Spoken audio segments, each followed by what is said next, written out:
जय हिंद, राम राम मेरे प्यारे भैया। तो फाइनली आप लोग के लिए इंडियन नेवी ग्रुप सी की नई भर्ती निकल कर सामने आ चुकी है।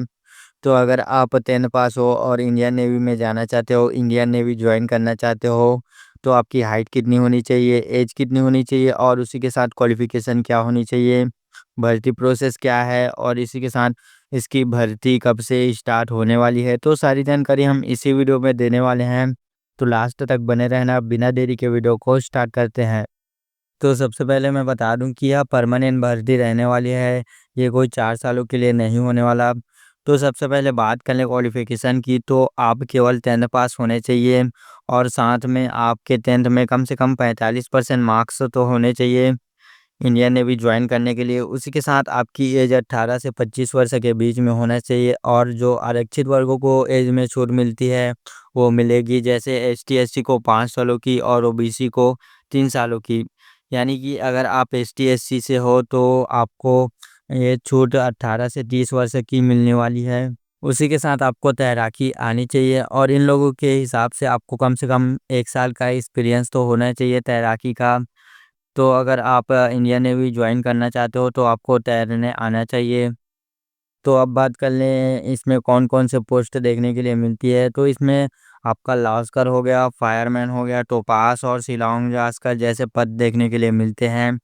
तो मैं बता दूं इनमें सबसे बड़ा पद शिलांग लास्कर है और सबसे निचला पद टोपास और लास्कर है, जिसका कार्य सहायता प्रदान करना है।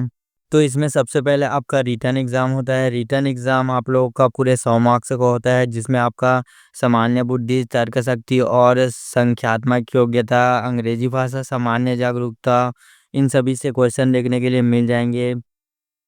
तो रिटन एग्ज़ाम क्लियर कर लेने के बाद आप लोगों का होता है स्किल टेस्ट, यानी कि आपको जिस पद के लिए आप फॉर्म अप्लाई किए हो उस पद के बारे में आपको जानकारी होनी चाहिए कि उसका कार्य क्या है और उस उन्हें कौन सी बातें हैं जिसका वो उसे ध्यान रखना चाहिए। यानी कि आपको उस पद के बारे में रिलेटेड कुछ पता होना चाहिए।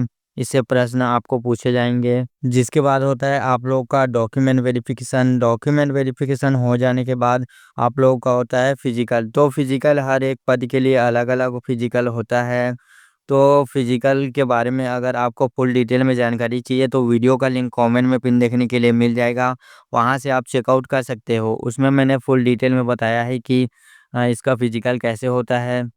तो फिजिकल क्लियर कर लेने के बाद आप लोगों का होता है मेडिकल। मेडिकल क्लियर कर लेने के बाद आप लोग को लिए ट्रेनिंग के लिए भेज दिया जाता है।